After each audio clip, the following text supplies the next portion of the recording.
Buenos días, hermanos. En esta mañana hemos leído en Mateo una porción de su palabra, pero también en todo el capítulo 3 de Segunda de Timoteo. Estos últimos domingos hemos estado celebrando, ¿verdad?, el mes de la Biblia, que fue traducida al castellano. Y hemos estado meditando en los versos 16 y 17 de la segunda carta a Timoteo y en el Salmo 119, 105. El primer día o el primer domingo recordamos un poco sobre la historia. Nuestro pastor nos hablaba un poco, ¿verdad?, de cómo la Biblia fue traducida a nuestro idioma y todo el contexto histórico y cómo llegó este libro a nosotros. Pero la médula del mensaje estaba en que ésta transforma y nos capacita. Y el domingo pasado, nuestro hermano Tomás reflexionaba sobre los dos caminos que desde el Génesis hasta el Apocalipsis Dios nos revela: el camino de nuestra voluntad, o el camino del conocimiento del bien y del mal, o el camino de la vida, el camino estrecho que es nuestro Señor Jesús. Y hoy quiero que viajemos hasta la época que debería ser un momento importante en nuestras vidas: la noche en que Jesús fue a Getsemaní. Un pasaje de la Biblia muy conocido, descrito en los evangelios de Mateo, de Marcos y Lucas. Este es el lugar por el que Jesús tuvo que pasar para cumplir con su propósito. Y este es el lugar donde nosotros también debemos de pasar para cumplir con el nuestro. Me refiero a que en Getsemaní tenemos la clave sobre la relación íntima y perfecta que tenía Jesucristo con su Padre. La encontramos en ese lugar, en ese pasaje. Y no la tenemos que andar buscando, que cuál es la clave. Ahí la encontramos, la absoluta obediencia radical de Jesús a su Padre. Y la Biblia constantemente nos muestra que hay una relación directa en amar a Dios y obedecer a Dios. De hecho, Jesús nos lo dice a nosotros: si ustedes me aman, obedecerán mis mandamientos, en Juan 14, 15. Es decir, que nuestro nivel de amor por Dios se revela en nuestro nivel de obediencia a Dios. Por eso, a veces somos bien románticos con la Biblia y creemos que la Biblia nos dice: dime mucho lo que me amas.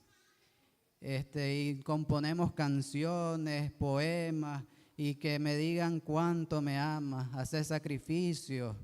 Pero no, hermanos, no nos equivoquemos, porque habemos algunos que lloramos, levantamos las manos en los servicios o en las reuniones, pero saliendo de este portón, sin siquiera terminar de secarnos las lágrimas que derramamos en el servicio, transgredimos a nuestro hermano. O andamos involucrados en cosas de desobediencia constante en diferentes áreas de nuestras vidas. Cada uno de nosotros debemos de reflexionar en qué cosas estoy desobedeciendo a mi Padre. Y esto yo no lo estoy inventando, ¿verdad? Es un principio que nosotros los bautistas sustentamos. Y es el principio que la Biblia es nuestra norma suprema de fe y conducta. Y es un principio es algo que no puede ser separado de nosotros. Algunos de nosotros nos hemos vuelto expertos en que el principio es como la camisa o el calzoncillo. Me lo puedo poner y quitar. Pero no, hermanos, un principio está arraigado en nuestra identidad. Y este principio no debe de funcionar así, como ropa.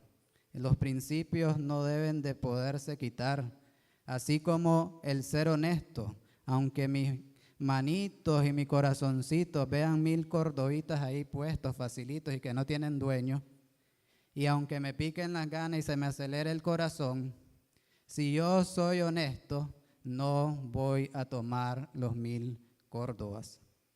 Así debe de ser, que la Biblia es nuestra norma de fe y conducta en nuestras vidas. Lo que demuestra mi amor por Dios es mi obediencia a Dios. Y vamos a ir al primer tema de hoy, que le he llamado, bueno, hay 3, ¿verdad? Nuestro encargo, la obediencia, ¿cómo? Y los mandamientos y yo. Y en nuestro encargo vamos a irnos al pasaje que acabamos de leer, en 2 de Timoteo, capítulo 3. En este pasaje nos debería de increpar y confrontar, pues después de todo, eso es lo que se refiere el Salmo 119, 105, cuando nos dice: lámpara es a mis pies tu palabra y lumbrera a mis caminos. La luz abriendo camino en la oscuridad de nuestro ser. En los primeros versos del capítulo 3 de 2 de Timoteo, Pablo le advierte de la impiedad, no de los que estaban afuera de la iglesia, de los que estaban dentro de la iglesia, de la comunidad de fe, y nos advierte de los tiempos difíciles, porque la gente estará llena de egoísmo y avaricia, serán jactanciosos, arrogantes, blasfemos, desobedientes a los padres, ingratos, impíos, insensibles, implacables, calumniadores, libertinos, despiadados, enemigos de todo lo bueno, traicioneros, impetuosos, vanidosos y más amigos del placer que de Dios. Y nos sigue diciendo: aparentarán ser devotos, pero su conducta desmentirá el poder de la devoción. Con esa gente ni te metas. Reflexionemos como iglesia. ¿Quiénes somos los que caemos en esa primer categoría? ¿Quiénes somos los que hacemos eso a nuestros hermanos y hermanas de esta congregación?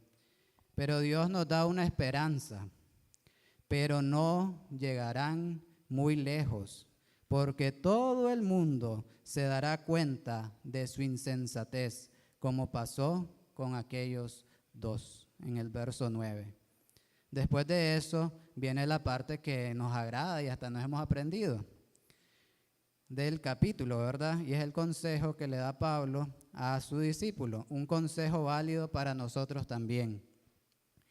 Y es el énfasis de este mes, que dice: pero tú permanece firme en lo que has aprendido y de lo cual estás convencido, pues sabes de quiénes lo aprendiste. Desde tu niñez conoces las sagradas escrituras, que pueden darte la sabiduría necesaria para la salvación mediante la fe en Cristo Jesús. Toda la escritura es inspirada por Dios y útil para enseñar, para reprender, para corregir y para instruir en justicia, a fin de que el siervo de Dios esté enteramente capacitado para toda buena obra. Ese es el encargo más importante que Pablo le da a Timoteo, y es un encargo de obediencia. Timoteo iba camino a esta misión, y era una misión conflictiva. Si tenía lobos y ovejas en el mismo lugar. Y estaba infiltrada esa iglesia por los valores de este mundo, disfrazados de piedad. Pero Pablo manda a Timoteo armado, capacitado y cimentado en la palabra de Dios. Es decir, Pablo sabía que Timoteo había pasado por el Getsemaní. Él sabía que el amor de Timoteo por Dios era obediencia radical a Dios. Y eso es lo que Dios quiere decirnos hoy a nosotros en Filadelfia. que lo que quiere de nosotros es que vayamos a Getsemaní y le obedezcamos radicalmente. Ese es el encargo. Ahora vamos a irnos a la siguiente sección,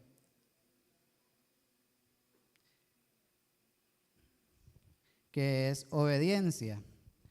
¿Cómo? Obedecer cómo, ¿verdad? Ahora nos vamos a ir al Evangelio de Mateo, en el capítulo 21, los versos 28 al 31. Ahí hay una parábola que Jesús da a una audiencia. Y en la parábola Él describe a dos tipos de hijos, donde nos revela algo sobre la obediencia. Y en esta parábola se habla acerca de un padre que tiene dos hijos, uno obediente y el otro desobediente. Y quiero decirles que esta mañana esos dos hijos están aquí sentados. Inclusive puede estar aquí de pie hablando con ustedes. Y dice así: ¿qué les parece? Continuó Jesús. Había un hombre que tenía dos hijos. Se dirigió al primero y dijo: Hijo, ve a trabajar hoy en el viñedo. ¿Y qué le contestó el hijo? No quiero. Pero después se arrepintió de lo que había dicho y fue. Pero el padre, al oír la respuesta del primer hijo, se va al segundo hijo y le dice, y le hace la misma pregunta, ¿verdad? Bueno, no la misma pregunta, le da la misma orientación, ¿verdad? Que vaya a trabajar en el viñedo. Y el segundo le contesta: sí, Señor. Pero no fue. Y Jesús entonces le pregunta a la audiencia que está escuchando la parábola, y nos pregunta a nosotros, 2000 años después, que estamos escuchando esta parábola nuevamente. La gran pregunta: ¿cuál de los dos hizo lo que el Padre quería? Y ahí en la lectura nos da la respuesta. Nos dice que el primero. Ahora bien, ¿cuántos papás que están hoy aquí? Levanten sus manos los papás. Muy bien. Ahora, una pregunta para ustedes que son padres de familia. ¿Cuántos padres aquí piensan que tanto el hijo obediente como el hijo desobediente, solo por el hecho de ser hijo, el padre les daría, o ustedes les darían acceso a todos los beneficios de la casa? Es decir, comida sobre la mesa, habría un techo sobre sus cabezas, habría ropa en el armario. ¿Cuántos papás podrían afirmar que solo por ser hijos de ustedes, los dos van a disfrutar de los beneficios de la casa? Los dos, ¿verdad? Porque así es el Señor con nosotros. Pero el recibir la bendición de Dios no se traduce a que tenemos su aprobación. Y entonces lo que les quiero decir con esto es que para ser bendecido por Dios no significa que estamos siendo aprobados por Él. O sea, las bendiciones no son una muestra de que somos siervos o hijos aprobados por Dios. Y Jesús mismo nos lo dice en el Sermón del Monte, en Mateo 5. Él hace que salga el sol sobre los malos y buenos, y que llueva sobre justos e injustos. Y si tomáramos la lluvia como la bendición, lo que nos está diciendo es que la bendición alcanza tanto para el bueno como para el malo. Pero eso no quiere decir que Dios apruebe lo que está haciendo el malo o lo que se sembró en ese campo. Pero sí está disfrutando de la lluvia. Entonces, que hayamos recibido sanidad de parte de Dios, o que nuestro negocio le vaya bien financieramente, o que el Señor nos haya respondido nuestras oraciones, o que haya sanado algún problema que tenemos en nuestra familia, o que nos haya dado los recursos necesarios para emprender un negocio, eso no significa que estamos siendo aprobados por Dios. que Él nos bendiga no es señal de aprobación. La recibes porque eres su hijo. Pero volviendo a la parábola, a los papás en esta sala, ¿a cuál de los dos hijos le darían mayor responsabilidad en la casa? ¿Al obediente o al desobediente? ¿A cuál le darían más responsabilidad? Al obediente, al primer hijo. Pero el primer hijo dijo no, pero después rindió su voluntad al Padre. Y esa es la parte más difícil para el ser humano, rendir nuestra voluntad a la voluntad del Padre. De este primer hijo aprendemos que la obediencia no es solamente algo que se siente, sino que es una decisión. Obedecer a Dios es una decisión consciente que debemos de tomar. Y quiero ser claro, en la vida cristiana no se trata de aprender a obedecer aunque no lo se trata de aprender a obedecer aunque no lo sintamos. De hecho, Dios espera que lo obedezcamos aunque no nos den ganitas, por así decirlo.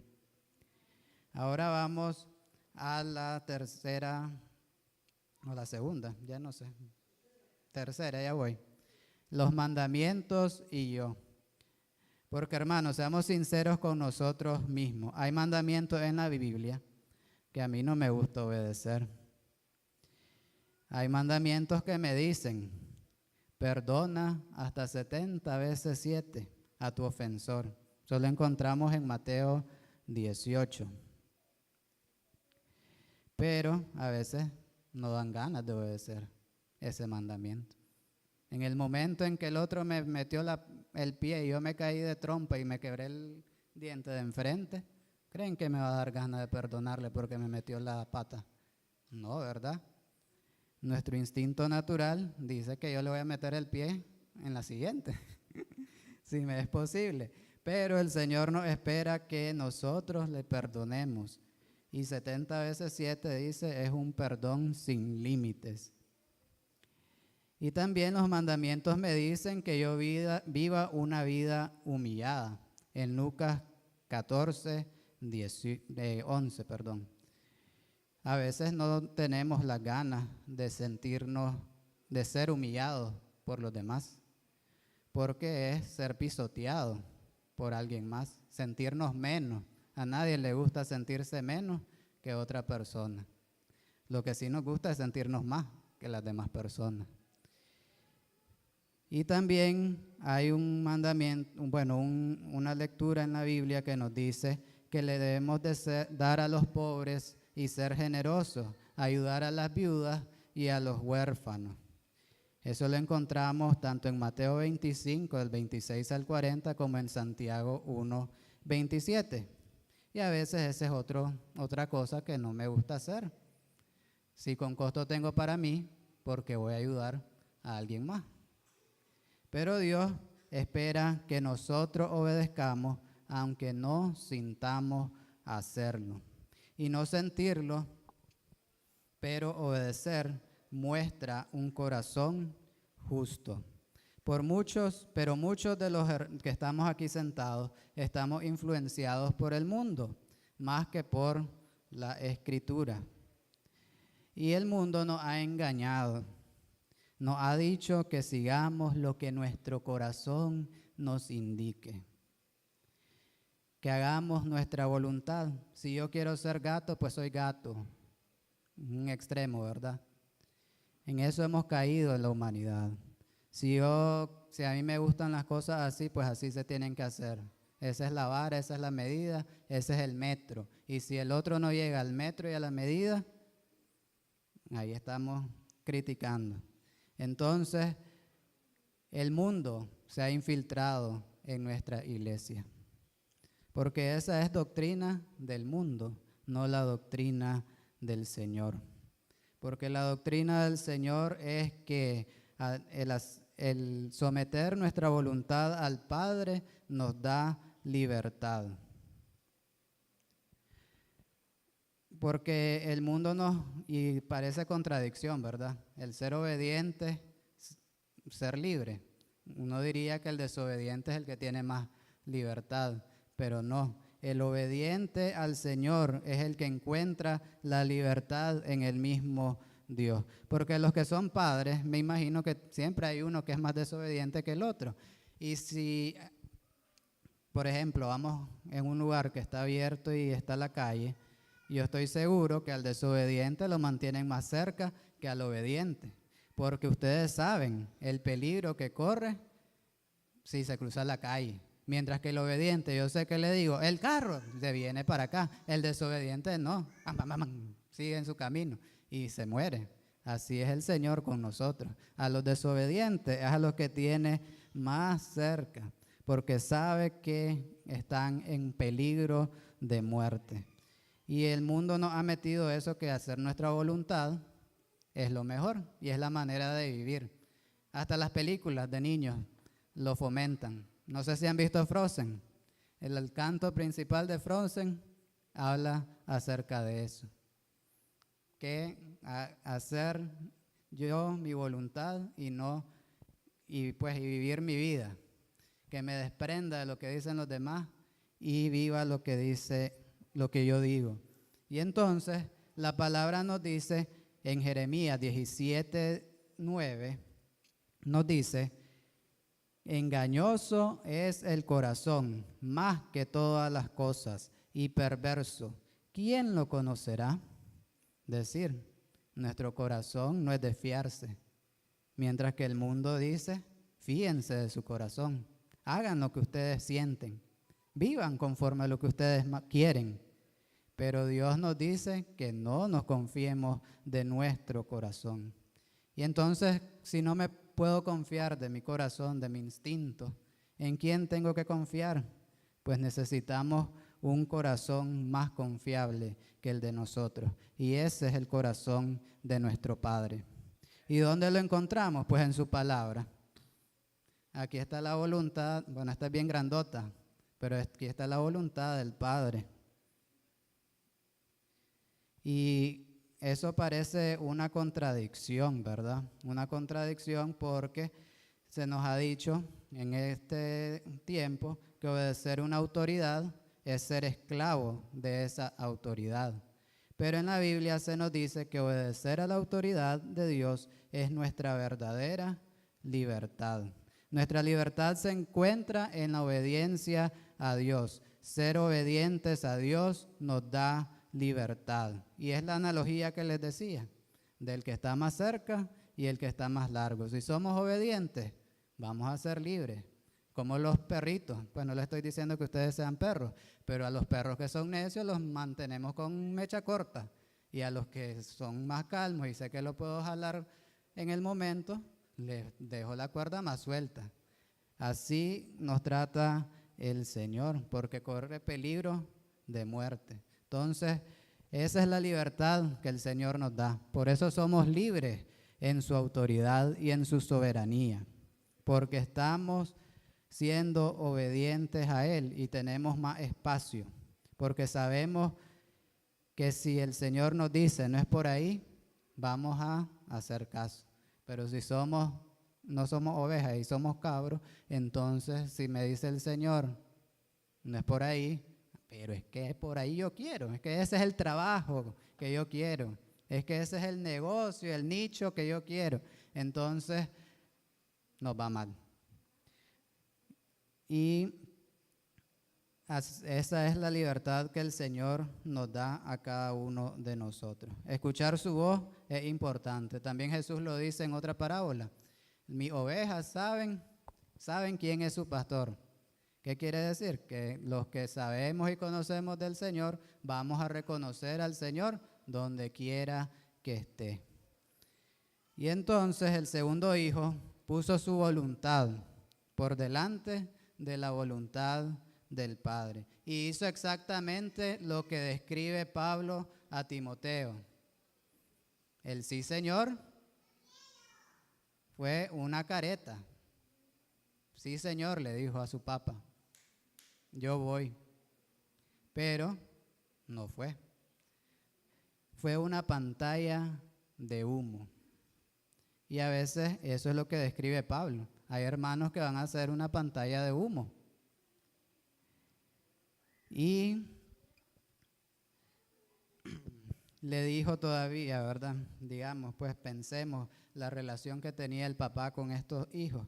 Quizás fue el hijo que le dice, ay, te amo, papá, y sí, papá, yo voy con vos hasta el fin del mundo, y aunque ya estés viejito y te tenga que limpiar las nalgas, ahí voy a estar. Pero al final no fajó, ¿verdad? Y hizo su voluntad. Yo, cuidando viejitos. Si no es, o sea, yo no sé cuidar viejitos, yo no sé de enfermería. Eso de estar con costo me limpio mis nalgas porque ni modo. Entonces, a veces así actuamos en la viña del Señor. Así que la lección que nos da el segundo hijo es que es posible para el ser humano, para cada uno de nosotros, llamar al Señor Dios, pero nuestro corazón está muy lejos de Él. Es decir, podemos tener el lenguaje religioso, saber qué decir, en qué momento, bendiciones, hermanos, que exaltado sea el nombre del Padre y todos los, el lenguaje cristiano que tenemos, ¿verdad? A su nombre, gloria. Y todas esas cosas son cosas que nos vamos aprendiendo en el camino de la vida, pero lo podemos decir sin sentirlo y lo podemos aparentar. Y eso es lo que le pasó a este segundo hijo y es lo que nos enseña, que podemos decir las cosas pero no estar en comunión con Él. Hay un dicho nicaragüense que nos dice, del dicho al hecho hay mucho trecho. Y es precisamente esa enseñanza, y es bíblica, en la manera nicaragüense, ¿verdad? Que podemos decir, sí, sí, Señor, pero que estemos en comunión con Él. Nuestro corazón puede estar muy lejos de Él y yo puedo andar diciendo, exaltado el nombre de Dios, que te reprendo, recibo la bendición. Y todas esas cosas del lenguaje cristiano. Pero para ser más claro, puedo decirlo del diente al labio. Dios, tú eres mi dueño, tú eres mi amo, tú eres mi suprema autoridad. Pero nuestras acciones están lejísimos de lo que el Señor dice y de su señorío. Porque es fácil la parte de, bueno, no es tan fácil, pero es más romántica, la parte en que nosotros reconocemos nuestro pecado, que Jesús es el Salvador, ese Jesús amoroso que me va a recibir con brazos abiertos, que me va a recoger del fango, que me va a limpiar, me va a dar ropas nuevas. Es más fácil, pero es más difícil el entregarle nuestra voluntad a Él. Y Jesús mismo nos deja una advertencia. No es Pablo, no es Santiago, no es Pedro, no es ningún otro discípulo, apóstol. No, es el mismo Jesús que nos dice, no todo el que me dice, Señor, Señor, entrará en el reino de los cielos, sino el que hace la voluntad de mi Padre que está en los cielos. Muchos me dirán en aquel día, Señor, Señor, ¿no profetizamos en tu nombre y en tu nombre echamos fuera demonios y en tu nombre hicimos muchos milagros? Y entonces declararé, nunca os conocí, apartaos de mí, hacedores de maldad. Qué terrible, hermano, que el Señor nos vaya a decir eso. Pero es precisamente lo que hemos estado reflexionando en esta mañana. Porque no solo es el recibir las bendiciones de Dios, que no son señal de aprobación, sino que también hacer cosas como Jesús hacía, sanar enfermos, predicar su palabra, echar fuera demonios, hacer milagros. también tampoco que diga, son señales de la aprobación de Dios de nuestro acto. No importa si tenemos el lenguaje cristiano, que si escuchamos con atención todas las prédicas y somos de los meticulosos que tomamos notas, que en la semana nos vamos al YouTube y vemos otra vez la prédica y si nos da más ganas porque nos hace falta, entonces vamos y buscamos otras prédicas de otras iglesias y pasamos escuchando prédicas, alabanzas, vamos a talleres, tomamos apuntes e incluso somos parte de los puestos de liderazgo en la iglesia. No importa si tenemos la apariencia de la cultura de Cristo, haciendo obras generosas. Todas esas cosas que nosotros asumimos, que son evidencia de que tenemos una vida de intimidad con Dios, muchas veces pueden ser un escaparate, una pantalla de humo. Y termina, ¿verdad?, el versículo que leímos, que son hacedores de maldad. Hacedores de maldad.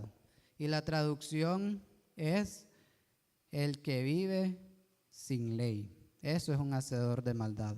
El que vive sin ley. Gracias, Chloe.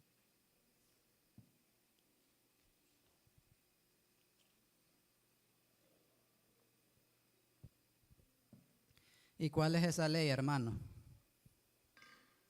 Esa ley es su palabra, es la Biblia. Esa es nuestra ley, la palabra de Dios, esa que transforma y capacita. Pero para ir concluyendo, a veces agarramos nuestra Biblia, agarramos la Biblia, podemos venir con la Biblia bajo el sobaco, y en vez de ese, y la abrimos y ahorita leímos, ¿verdad?, en esas palabras fuertes de Pablo a Timoteo. Esas palabras fueron fuertes, lo que le dice sobre la iglesia Pablo a Timoteo. Pero a veces no nos hace cosquilla. Lo leemos, no, ese es sutanito. No, yo no soy hacedor de maldad, yo vivo bajo la ley. Y a veces abrimos la Biblia y solo nos gustan las partes donde dice, va a hacer proezas en el nombre del Señor. Las bienaventuranzas en Mateo 5, el versículo famoso de Filipenses, a ver, todo lo puedo en Cristo que me fortalece. Josué 1:9. Correcto, mira que te mando que seas valiente. Esos son los que nos gustan. Ahí sí los abrimos y en carrerita, esos salmos que nos inspiran, como el Salmo 23, Jehová es mi pastor, nada me faltará. O eso que nos dice el Señor, que cómo nos vamos a preocupar por lo que vamos a comer y vestir si Él le da a las aves. Nosotros es inspirador. Pero cuando venimos y agarramos nuestra Biblia y nos confronta, lo que hacemos es arrancar esa parte de la Biblia. Y entonces agarramos nuestra Biblia y comenzamos a leer.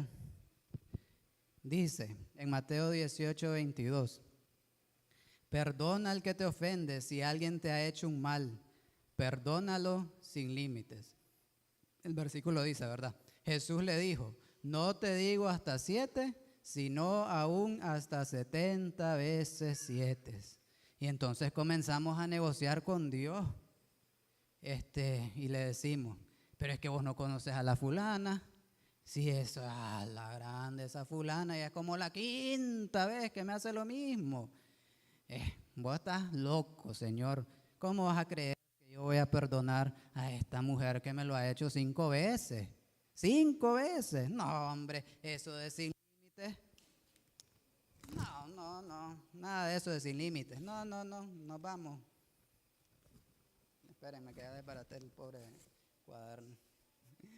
Y entonces también leemos, no os unáis en yugo desigual con los incrédulos, porque ¿qué compañerismo tiene la justicia con la injusticia? ¿Y qué comunión la luz con las tinieblas? En 2 Corintios 6:14 encontramos eso. Para que se los traje con versículos porque después no quiero que digan que yo ando inventando. Y nosotros le decimos a Dios, pero es que vos no conoces a la María, esa mujer es... Y pues, no es evangélica, pues, Señor, no es evangélica, pero yo la voy a evangelizar. Yo la voy con mi influencia, la voy a llevar a tu iglesia. Yo creo que te has equivocado, Señor. ¿Cómo eso de no unirnos en yugo desigual? No, eso es pura loquera, pura patraña, Señor. Y la arrancamos de nuestra Biblia. Y nos dice el Señor, no dejando de congregarnos como algunos tenemos por costumbre, sino exhortándonos y tanto más cuanto veis que aquel día se acerca. Ay, Señor, pero eso que me regañen en la iglesia, eso está feo. Si la iglesia es para comunión, familia, amor, ¿qué es eso que me estén regañando desde el púlpito? No, Señor, vos estás loco, eso no, eso no. Y entonces, y seguimos leyendo la Biblia, y nos dice, así también los maridos deben amar a sus mujeres, como a sus mismos cuerpos. El que ama a su mujer, a sí mismo se ama. Y decimos, ay, Señor, pero es que la esposa que vos me diste, así como Dan, es que la esposa que me diste, no, esa mujer no puede verme sentado porque ella quiere que haga algo. He pasado trabajando de las 8 hasta las 5, llega a la casa, me ve sentado viendo televisión, ya quiere que la vaya a cocinar, que vaya a atenderla. No, Señor, no conoces a la María.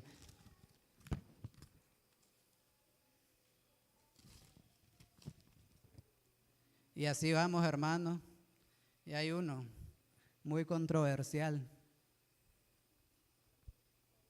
Esposas, sométanse a sus propios esposos como al Señor, porque el esposo es cabeza de su esposa, así como Cristo es la cabeza de la iglesia, la cual es su cuerpo, y Él su Salvador. Efesios 5, 22, 23. Y respondemos, pero es que la Biblia se escribió hace 2000 años. Las mujeres no tenían derechos. Ahora estamos en la era moderna, las mujeres tenemos derechos y no me tengo que someter, no al marido solo, a nadie. Te has equivocado. Ya después abrimos la Biblia y entonces vamos al Antiguo Testamento y nos encontramos, ay, si el Nuevo Testamento tiene cosas, imagínense el Antiguo, un montón de cosas. Y venimos y nos llevamos todo el Antiguo Testamento.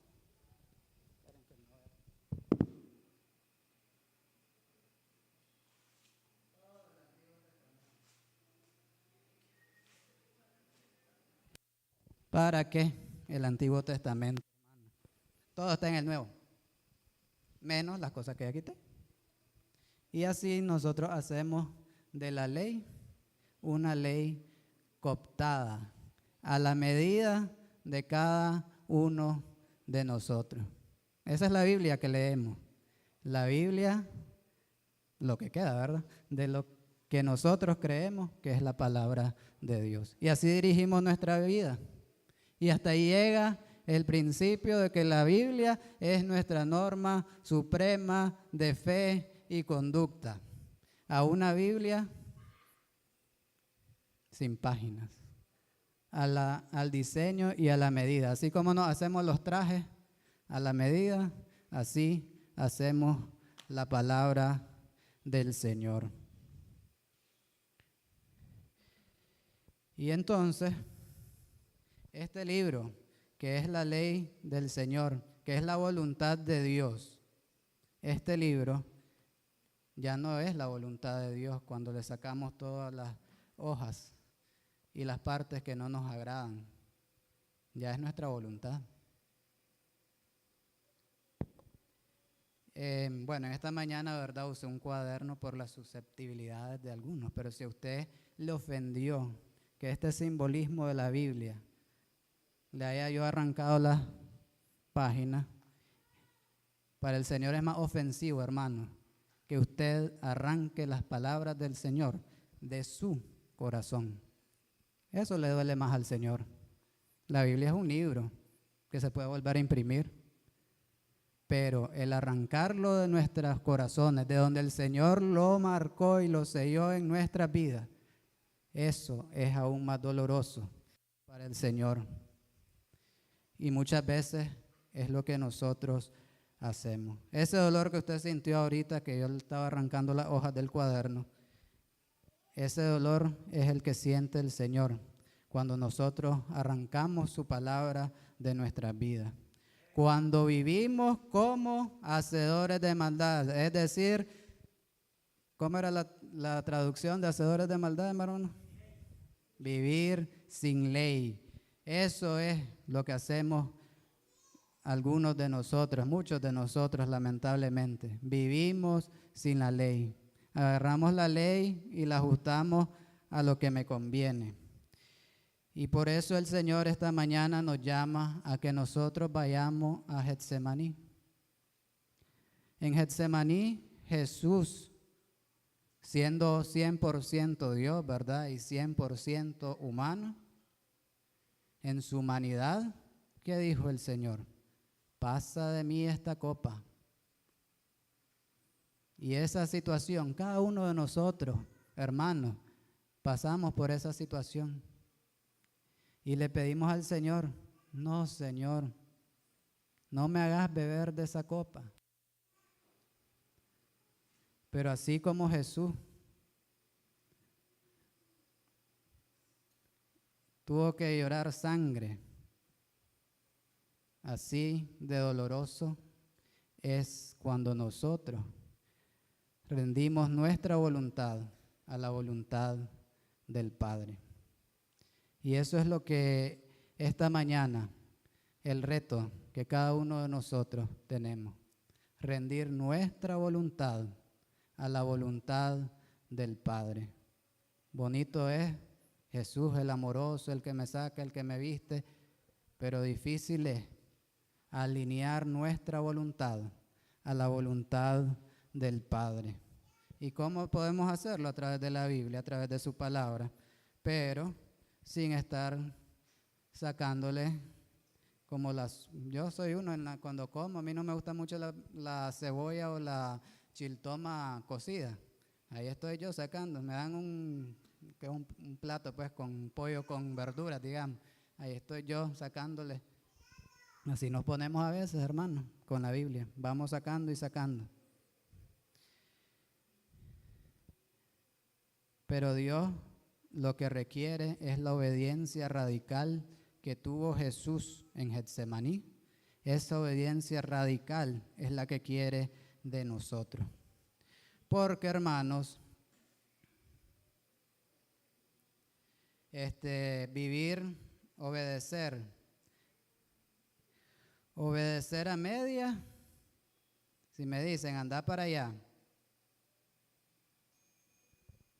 y yo llego a medio camino, como le pasó a Jonás, lo mandaron a Nínive y él dijo, no, me voy para allá, voy a predicar, pero me voy para allá. Una obediencia a media, aún así es desobediencia.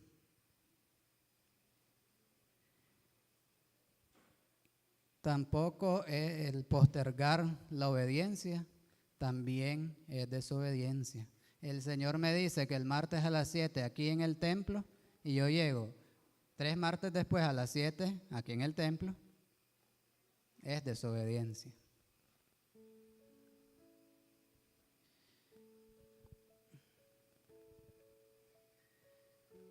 Negociar por obedecerle, estar en el estire y encoge. Personaje famoso de eso, Jacob, hasta peleó con Dios. Era un negociador ese Jacob con Dios. Pero de ahí salió el pueblo de Israel. Pero ese hombrecito, qué negociador con Dios, para todo. Pero Señor, tal cosa. Así somos a veces nosotros. El Señor nos dice, vas a ir para allá. No, Señor, es que ahí me van a asaltar, ahí matan con tortilla tiesa, Señor. mejor aquí nomasito en Santa Delfina, Santa Teresa, que todo está tranquilo. Pues solo se mueven ahí unas cuantas expendios pues de cosas, pero no es violento. Ahí, Señor, ya nos ponemos a negociar. Eso también es desobediencia. Hoy, si le amamos, vamos a ir a Getsemaní. Nos vamos a arrodillar ante nuestro Dios. Le vamos a rendir nuestra voluntad para asumir la voluntad del Padre. Aprovechemos, hermanos, que todavía lo podemos hacer. Porque un día ya no va a estar esa oportunidad. Un día el Señor Dios Padre va a venir, el juez va a venir, y ya se escuchan sus pisadas. Y en ese día ya nos perdimos a la fiscalía de Jesús, gratis, que nos representa ante el Padre. Nos la vamos a perder ese día. Ya no vamos a ir al Ministerio Público del Cielo. No. Ya va a estar cerrado ese ministerio. El momento es hoy. Y no porque ya hayamos recibido al Señor, ya sea nos hayamos congregado en la iglesia por añales, quiere decir que estoy bien. Eso depende de nuestras acciones, de nuestra comunión. Nuestra comunión con Dios se refleja en nuestra obediencia a Dios, en lo que dice su palabra, qué tan obedientes somos a lo que dice su palabra. Nos vamos a poner en pie, hermanos, todos los que nos hemos sentido que hemos transgredido a nuestro Dios, que hemos vivido sin ley. Yo soy el primero, hermano, no estoy de pie porque estoy predicando, yo soy el primero que he transgredido la ley del Señor.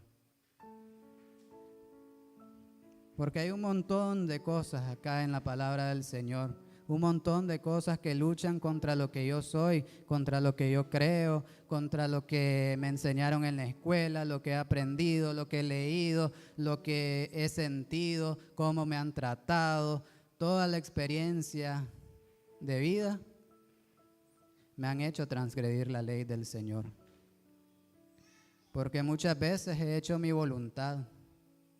Ay, no, hoy no, Señor, hoy para qué ir a misa, no. Y mire cómo me duele la espalda, Señor, no.